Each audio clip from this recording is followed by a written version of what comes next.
Hi everybody, I want to make another video on Take the A Train, but I want to have a bigger idea with this than just the first 8 bars of Take the A Train. I had done a triad pairs video on Take the A Train, but that's not my go-to. As I said in the video, that's not what I run to when I go to improvise on Take the A Train. It's a great device, can be really modern sounding, it can be really super freeing, but I'm going to go back to kind of my roots here on Take the A Train and describe a technique and a device that Larry McKenna showed me on Take the A Train. So what specifically am I dealing with right now today? Well, in Take the A Train, we're specifically dealing with the 2 dominant chord. I'm dealing with an E9 chord. Take the A Train is in tenor key. I'm talking right now in tenor key of D major, which is concert C. And normally in a major key, the 2 chord is minor. So here's major, here's 1 chord, here's the 2 chord. Now what they've done in Take the A Train and in a ton of standards is they've taken the 2 chord and instead of making it minor, they've made it a dominant chord. So in traditional theory, it's called 5 of 5. Jazzers call it a 2 dominant chord. So in Take the A Train, we've got C major,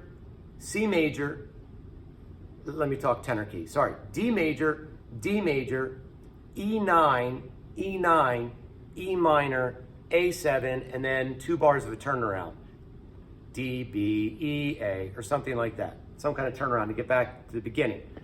So on this E9, what am I doing? Well, before I talk about what I'm doing, I want to have the larger idea of connections. There are so many videos out there about how do you memorize tunes? How do you memorize standards? This is how you memorize it. Start with arpeggiating every chord and all this stuff. And you know, nobody's wrong. I mean, they're right. You got to put the hard work in. But Larry, in his genius, before anyone I had ever heard, why don't you work smarter, not harder?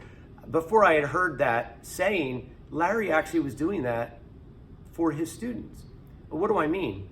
Well, Larry was giving common chord progressions and then showing you how those common chord progressions were used in multiple tunes. So I wasn't just memorizing Take the A Train. What I was doing was understanding the chord progression and how that exact same chord progression in the A section of Take the A Train is the exact same or very similar, almost exactly the same in Girl from Ipanema. I was making connections so that I understood the larger idea when I went to solo on stuff. So here's the 2 dominant chord. And again, it appears in Take the A Train, which is what we're going to talk about right now, and Girl from Ipanema. So this is the line that Larry gave me. I did not write this line, but he wrote a specific line over the 2 dominant chord. And it sounds like this. 1. Here it is again. Now that line is based in a B jazz minor, he called it jazz minor scale, which is melodic minor scale ascending. Now, at this point, let me stop. I did a video about a year ago on the uses of the jazz minor scale. Actually, I made 2 videos. One was the uses, and there's 4 uses of the jazz minor scale. And this is the second application of the jazz minor from what I had done before. And then the second video was talking about applying it in Take the A Train and Girl from Ipanema. But I want to go a little bit more in depth and help you understand the connection that Larry helped me make. So this B jazz minor scale, it's a B jazz minor because when you have an E9 chord and this one has a flat 5, you go to the 5th degree of the 5th degree of the dominant chord and play that jazz minor. Now, why do I go to the 5th? Because this one has a natural 9. It's not a flat 9. And anytime you have a 2 dominant chord, usually in standards, the 2 dominant chord, I would say 95% of the time, this 2 dominant chord, when used this way, is going to have a natural 9. So if I spell E9 chord, E, G sharp is the 3rd, E is the 1, G sharp's the 3, B is the 5, D is the flat 7, F sharp is the 9. So that's my basic one. Now if I add the 9, There's my F sharp. If I add the sharp 11, there's my A sharp. If I add the 13, there's my C sharp. Sorry. Now, that's basically how I got the triad pairs from the other video, but we're not talking about triad pairs. We're going to talk about the jazz minor scale. So if I'm thinking about all those notes, the beautiful extensions, the 9, the sharp 11, the 13, those are the beautiful notes in this E9 chord, and all of those appear in this B jazz minor scale. So if I started on the 5th degree, here's my B, right, C sharp, right, the 2 of the scale, but it's the 13 in the E. The D, there's my flat 7, E, that's my root, here's my 9, F sharp, sorry, that should be F sharp. There's my G sharp, right, there's my 3rd. Here's my sharp 11 or flat 5, right, so I've got all the extensions in this scale. So if my chord is this,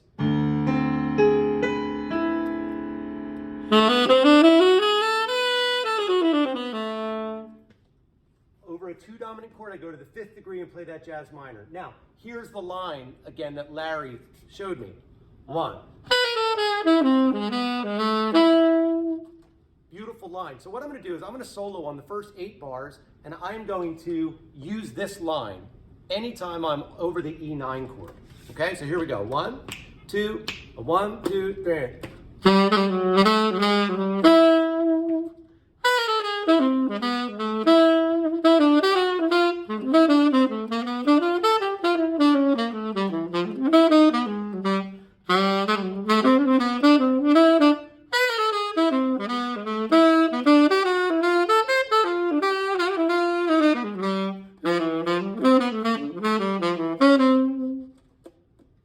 So you see how that line works. Now, 7 minutes of the video, I want to tell you about the genius of Larry McKenna. So now this line, Larry showed me this line, but this line became a sign and a pointer to the actual harmony. So he wrote this line for me over a 2 dominant chord. And I would put it over as many 2 dominants as I could, because that was the sound of the 2 dominant chord. So anytime I heard this line, I knew exactly what the chord was. Or when I heard a 2 dominant chord, if I go the other way, I would actually hear the chord. So if the piano player was playing, I would hear that line. I mean, Larry gave this beautiful sign and pointer to what the harmony was, and then the harmony pointed back to the line. It's unbelievable. And then he made those connections. So he made a connection then with all those other tunes that had this kind of standard progression. Like, for example, Girl from Ipanema. Now, Girl from Ipanema is in concert F, so if I do it in the concert key, I'm now in G. So the chords for Girl from Ipanema: G major 7, G major 7, A9, A9. So if it's an A9, where do I go for the jazz minor? Well, A, I'm going to go to the 5th degree, so A, B, C, D, E, to an E jazz minor. And I'm going to do this exact same line. Okay? So you'll hear that if I play Girl from Ipanema, I immediately can hear this line, and it's going to work over the 2 dominant. Here we go. 1, 2, Girl from Ipanema. 1, 2, 3, and...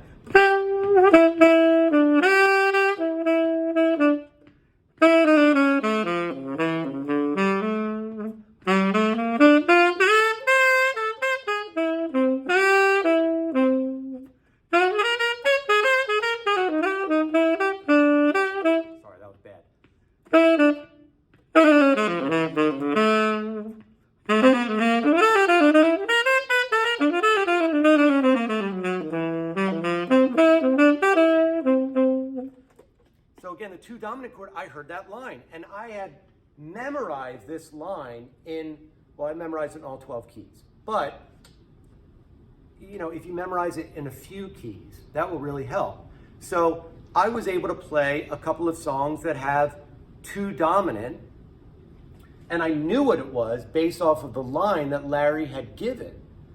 again, the genius of this. So Larry made these connections, and without him even saying it, I mean, he didn't make a big deal about it. This is just how he taught. But he connected certain progressions with lines that he wrote out so that I could now recognize common progressions. And I think that instead of just memorizing single tunes, if you were like, you want to memorize one song, instead of just thinking about one song, try to investigate and see if there are other songs that have similar harmonic devices, and like similar progressions. For example, rhythm changes to I Got Rhythm have a 1, 6, 2, 5 progression. Are there other songs that have 1, 6, 2, 5? And can I memorize a line, like Larry gave me this line over 1, 6, 2, 5.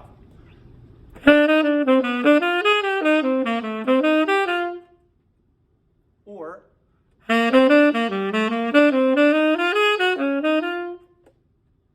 so every time I hear a 1, 6, 2, 5, I can hear those lines and I know exactly what the progression is. It's really uncanny how brilliant Larry was. But think about it, this is what we do in life. When we're learning things, there's very few things that are always brand new. We're always trying to make connections from something that we already know. So instead of just approaching a tune and just thinking I have to memorize it, now you need to learn the melody. But if you're looking at harmonically, how do I memorize chord changes? I think that understanding common progressions would really help. And I've been giving this a lot of thought, and I'm going to try to make some videos on some common progressions. Well, what do I mean by common progressions?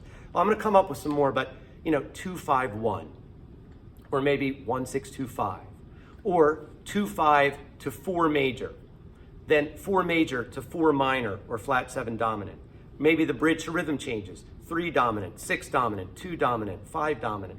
All of these things appear in so many jazz standards, and that list is not exhaustive, by the way. I know there are people online that have come up with like long lists of stuff, but if you understood that and were able to hear them, you're going to be able to learn so many more tunes, and it's not just going to be this daunting task of I'm just learning one tune. You're going to make connections like we do here in this 2 dominant chord.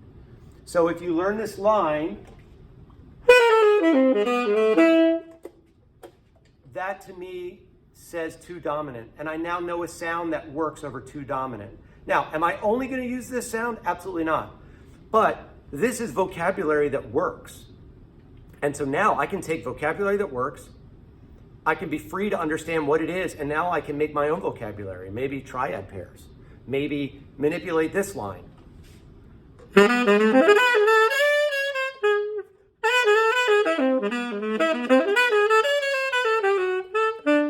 Whatever. I mean, I can come up with a whole lot of things based off of the understanding of what this line is. And I know what the harmony is that it goes along with. So again, this idea of connections is a really important thing, really important. So I'm going to try to help you out with that if I can. It's going to take some thought for me to figure out as many different progressions as possible and how to teach it clearly. But this idea over an E9, and then again over the A7, but a 2 dominant chord, really important. All right, hope it helps. Happy practicing.